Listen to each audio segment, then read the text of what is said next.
some of your favorite celebrities. But today, I am so thrilled to be here at the New Jersey Expo for Natural Hair.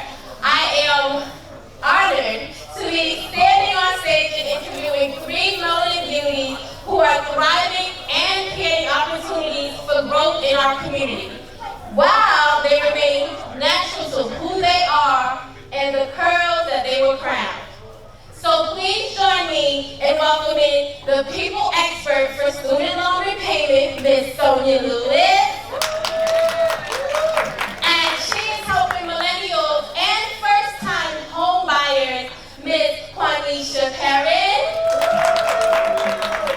And she strategically matures companies from public relations to digital content. You name it, you better see her, Ms. Katrina Alexandra.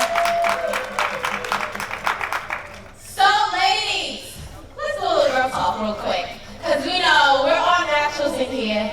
What is your routine to wake up in the morning? How are we getting to work? Because you guys are some boss ladies, so are we waking at 5 in the morning to get our hair ready, or what are we doing? Anybody? No. So my morning looks like I do a 6-mile walk in the mornings. So that's why this hairstyle and I are best friends. It doesn't need to be washed, and it needs to be oiled, but the daily maintenance and the products, that's like above me. I have to know thyself. So I needed something that is able to be just as quick as I am, because my schedule is always changing. But I also am really into fitness. I'm on a weight loss journey, so I'm about 100 pounds down. Congratulations! So I can't be having no hair out. Now I have really, really long, pretty hair. I see it like, every 6 weeks. But right now I don't care to have it out because of the journey I'm on. All right, so you want to protect your sister, okay? And what about you? I do not wake up 5 a.m. to do my hair either. This is my first summer that I did my curly hair. I've done protective styles because I was growing out my hair. To me, it's still not the length that I want it to be, so this is actually my first twist style. It's flaky, like she said, with the products. It's a lot that goes into it, so I do prefer protective hairstyles. And actually, for the fall, I'm going to do sewing. I only held off for this event. So after this, I'm going to get my protective hairstyle. So again, because we are busy, trying to do the hair is a lot in the morning, especially if you wake up and don't know how it's going to turn out. So. Hey, Katrina, what about you? I looked up, I have dreads. Yes. So it's like the shake and go, you good. I'm not gonna lie though, you have those buffer stages, because when you nappy, and you're in the corporate world, that's when you're like, alright, let me get up early, put a little gel on this. But besides that, I usually have it done up the tie. Okay, so just a little girl check, so let's get to business, okay? All right, Ms. Katrina, you started Beyond the Looking Glass. Can you tell us a little bit more about your business? My business is project management, events management, public relations. You probably see me running around here yesterday and today. I work for Kia.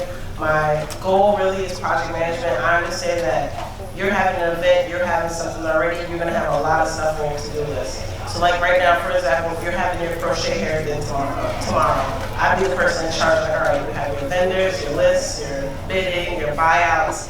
Like, my background, let me start by saying this, my background is construction management and engineering, so I probably built a couple projects around here. So like the strategical, science background of it, maybe good for events management. And I do PR too for different artists, and actual PR for the blog called Rap Fest. It's like, it has a blue check, it's verified, so it's not BS. But my goal really is to make sure you shine. I understand that at working, you don't always have to be the star. You have to understand that your goal is to help other people shine. Teamwork makes the dream work. You can't be successful if your friend next to you just look like a bum. So that means not like construct, not like that, you know what I mean? So I understand the business nature of it. My background is to make sure you're shining and we shine together. Okay, and Ms. Quanisha, you are our real estate guru, so tell us, what are the most important factors that first-time home buyers and millennials should know before purchasing a home? The two main things for anybody to purchase a home is your down payment and your credit score. Those are the two main things that you have to work on before even thinking about purchasing a home. I've come up, because I do work with first-time home buyers, I've come across a lot of people that they're ready to buy, but they don't understand the amount of money needed to purchase. It's not just your down payment, but there's also closing costs that's included into it. So I'll just give you an example, just to give you a ballpark of how much you should have in place or have saved to, before you venture off into buying real estate. If you're looking at a price range between $260,000, which can be like a townhome or a condo or a small house, depending on the area, you need at least $15,000 for closing costs, your taxes, because there's a lot that goes into it. New Jersey does have a grant, a $10,000 grant that does help with closing costs and down payments. So there's opportunity for people who may not see themselves saving that amount of money. They do have different programs to help with that. So those are the two main things you want to work on. Okay. And then Sonia, you are known as the student loan doctor. Tell us a little bit about how did you even get that title? Okay. So I was broke. As we all are. My former title was the overdraft queen, if you know what that is, just not slightly. And so, to be quite honest, about 4 or 5 years ago, I was just really tired of being broke. And I wasn't broke because I didn't have a good job or a couple hustles. I was broke because I was broke-minded, and I had a really big issue with money. I had an Iverson syndrome every payday, just severe, it can affect anyone. And what I decided to do, I went to church, and I went through a financial literacy course. And so when I'm sitting through the course, I was thinking to myself, oh my God, like, we didn't know this information. I never got this information. I was just supposed to know what to do. And in any case, my professional background is in higher education and financial aid, and people would ask me at the class, about their student loans. Now, I'm going to be really honest and say, now, Jesus didn't tell me to help everybody for free. I didn't hear that word. So I said, well, what would it look like to help people one-on-one with their student loan debt? So fast forward, we're going into business now for 4 years.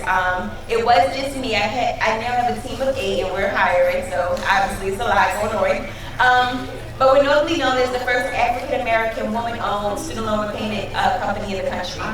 So I'm excited about that. Now, you can clap, but I'm not that excited on the other flip side because student loan debt really, really does affect African-American women in such a negative way. You don't hear that on TV. Love Hip Hop will never say that, right?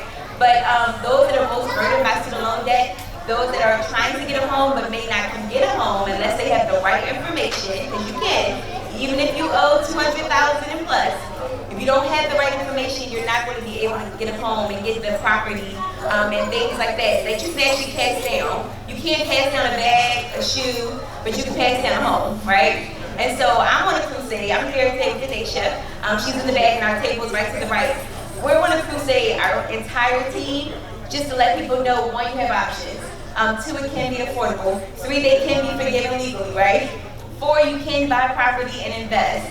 And 5, you also don't have to be tied to a job you hate because of the student loan debt. Maybe you do want to have your own business, but you're thinking about the bills that you have. So how do you creatively tap into your gifts so that you can make the money you really deserve, because you're the millionaire, not the millionaire company, and still be able to pay off your debt so that you can continue the legacy in your children's and your children's children.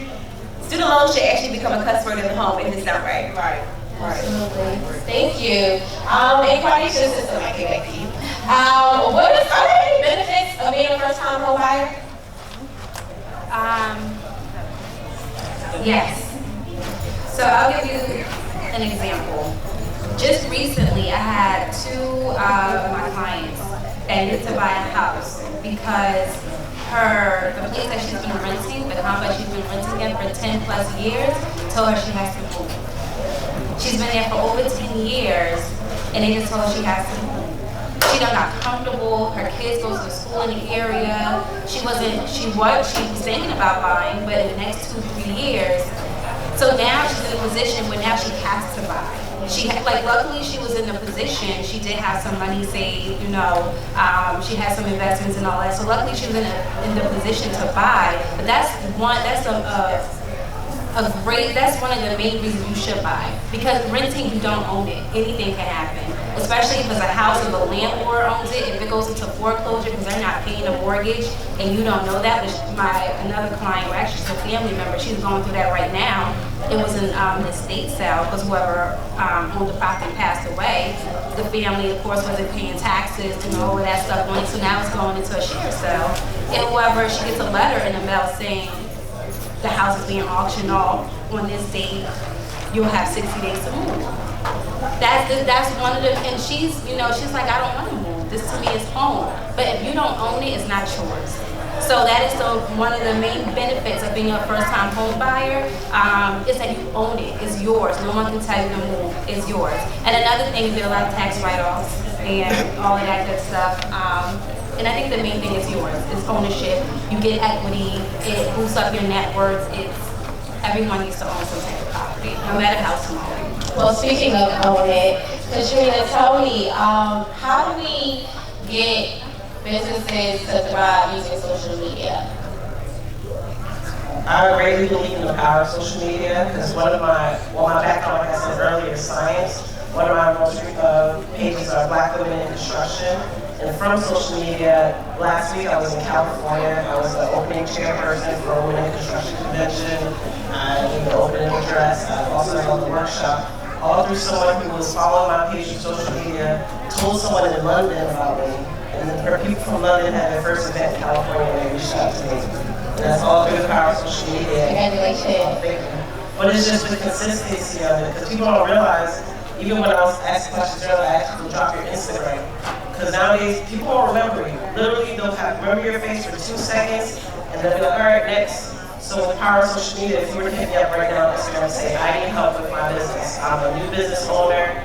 Maybe my employees suck, you know what I mean? Help me find new employees. Maybe my promotions are help me find it.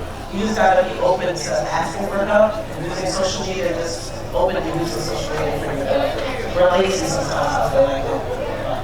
Okay, and just lastly, can you give me 3 elements that a business needs to see growth? Because I know you said that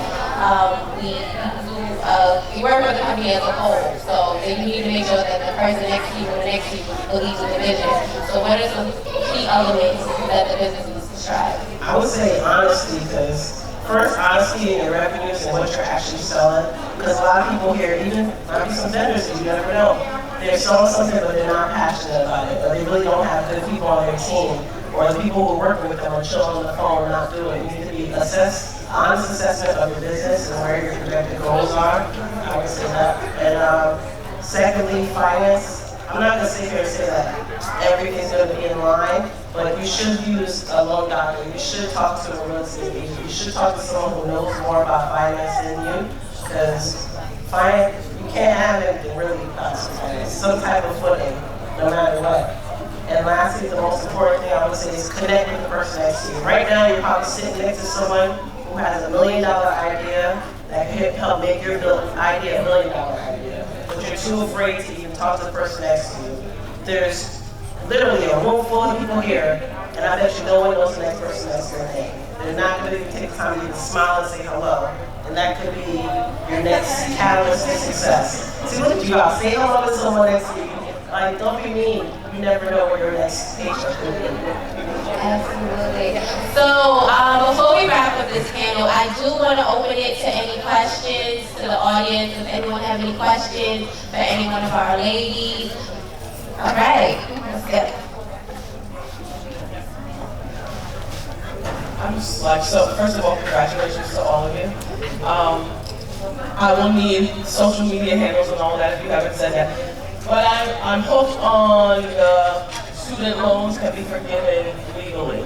Can you tell us more about that? Because in all of the research I've done, I'm definitely researching. Because I need to do something about these loans. But I've heard that it's very, very difficult, if not impossible, to have that happen. Yes. So I just had this conversation yesterday about what we're seeing in the media about public service loan forgiveness. I just want you guys to stop tuning in. So the current administration is not a fan of the program. It was not created by them, nor do they like the program. And the only reason it's not going away is because the people that need to vote for them next term need the program. So when you hear negative information about it, just really ignore it. What happened with the first group of people is that they had the wrong information. There was no support. They did not fill out the paperwork. It was a lot went wrong. It was new, right? But then what a lot of people don't know, what they're not putting out in the media, was that the government did try to do a corrective action and created a fund for people who were just like, I paid. I was in the senior plan, and I did my 10 years, and I did do a paper. But then people didn't know about that program, and they missed that program. So I don't want people to get discouraged and say, well, I'm not even going to apply because they just said it's false and it's wrong. Yeah, but think about who controls the media and why do they want you not to apply. So again, please ignore. If you work for a nonprofit or a not-for-profit, you need to apply. You need to do so before July 2020 when they plan to make changes. So if your grandfather in, you're in. Even if you stop, went to another job, came back, you're in. But if you're like, well, they said it don't work, so I'm not going to do it. Because that's true, I hear that a lot. They're discouraged, people are discouraged. I'm like, wrong, that's what they want you to do. They don't want you to be enrolled. So there are people that are enrolled that are doing it correctly. When you enroll in the program, your loans are automatically switched over to Fed loans. Fed loans has a count on their page that says 1 payment apply, 2 payment apply, 3 payment apply. Now this was never the case before, so agree. But now it is. Does that make sense? So this is all we do every day, all day, student loans. I'm a little nerd. I don't know why God gave me this gift. But I get really, really passionate because I really do want people to understand that if I showed you the numbers, like student loan debt disproportionately affects who? Look to your left, literally. Look to your right. So if this population of people who are the most degrees, they tell you they don't love hip hop either, right? Most masters, most doctoral degrees, African American women. Imagine African American women having no student loan debt. Now you're homeowners. That means you're landowners. And when you're a landowner in this country, you own the country. So please, please, please do not listen to what the media is saying about forgiveness. There's teacher loan forgiveness, there's nursing loan forgiveness, there's state loan forgiveness. Right now we have a challenge that actually ends tomorrow called Get Rid of Your Student Loan Debt Challenge. I literally spent a week inside the challenge for $5 to join, and I put links upon links upon links about all the things you can do to get forgiveness. Now, one, you gotta apply. It's not gonna magically happen. Two, I get this question a lot too. So you mean to tell me I gotta work for a nonprofit for 10 years or not? Yes, you do. Because when you owe $100,000 or more, realistically, unless you are going to be a real estate investor and snowball your debt away, you may need to get in a job that's aligned with your gift. I never said that could be the only job or hustle you have. I mean, look at everybody around here that has a lot of businesses and hustles. So maybe you check in from 9 to 5 with your nonprofit, but 6 to 10 you get into the money. On the weekends you get into the money. And I'm just saying this is because a lot of people, I'm gonna come right back, but a lot of people go, well, I can only work for the nonprofit. Oh my God. And so I want us to expand our horizons and know that we're more talented than one job we hold. But I do need people to get out their feelings and get strategic about these forgiveness programs, because what's 10 years to when you can get this debt erased? Your 30s is going by your 40s, your 40s is going by your 50s. Black women are going back into debt in a high number upon average in their 50s because their children are now going to college. So now we're seeing Parent Plus loans, that's the devil in disguise, coming back into play, and now that same exact woman is not done her college debt until she's 70. Oh, when she passed away at 73 or 80, there's no wealth. She left $10. This is a real thing that's happening to our economy, and we're just not having conversations because one is uncomfortable. If you're feeling uncomfortable right now, good. That's where change comes. But don't stay uncomfortable. You can do something about it. So the thing is, when I hear media and I see people send it to me, we get 50 DMs a day, I just really have an auto-catching reply that says, you know, please disregard, apply anyway, you're eligible, because that's what they want to circulate. Does that make sense? I'm so passionate about action. That's good though, because we need that information. Oh, you have another question? Well, you know, you can actually speak with her as soon as we finish with the camera in her area. Okay. Just a quick bullet you can give us about the date that you graduated, because in particular, like a lot of the research that I've done, has said that some of these loan forgiveness programs, I know your business is geared toward millennials, but there are many women in who aren't millennials. No, that's so what if you graduated. Oh, okay, right. Yeah. So if you graduated before a certain year, can you still? Yeah. Okay. Cool. So the thing is, let me just say this, and I'll make it really quick. It's not about the year. We serve everyone. You could be literally. We have clients that are 70 years old. So it's anyone that it has a federal student loan. Period. It depends on the eligibility of your loan. So if you went to school before more recent, if you have what's called an FFEL loan or a Stafford loan, you may need to consolidate your loan and have it become a direct loan. So it doesn't matter about when, age. It just isn't in the right program for the program. And then I have a podcast on iTunes, The Student Loan Doctor. I broke it down 30 minutes. Everything I'm saying, you can listen to that there. But it's not about age or when you went to school. It's just, is it the right loan? Do we need to consolidate? Are we making our payments on time? Are we in the right repayment plan? Do we work for the right employer? Okay, you had a question? This is just a quick follow-up question for the financial aid as well. Is there a minimum amount that qualifies you or disqualifies you for a student loan forgiveness? So do you have to have a certain amount of debt? No, no. I just would say on average, it's not going to mathematically make sense if it's not over 30,000. That's just because I've done the numbers. I mean, like I'm like, sis, it's like having a nice car. Get rid of it, right? So if it's under 30,000, you had a $30,000 car, most likely before, get rid of it. Over 30, that's when we can see the savings. Yep. And we have time for one more question. Any more questions? I'm at the table, y'all. Don't. Yes, and Sonia will still be here. She'll be right if we go through the store in the hallway where you can talk to her more personal about some of the issues or any issues with financials, I guess. So ladies, I want to thank you so much. Katrina and Tanisha will be right there. Oh, yes. Katrina, where would you be? Well, Katrina's right here at this table, and Carnisha, you will also be here at this table. I'm sorry, ladies. Thank you so much. Thank you. Make sure you follow everybody on Instagram. Get your phones out. Get your Get phones your out. phones out. Get your phones out. Thank you for that. That's right, social media handle. That's my PR job. That's right, PR, come on. Good morning. And you can find Katrina where? We'll spell it out. Cat got your tongue. If you can't remember that, that's pretty easy. CAT_GOT_UR_tongue.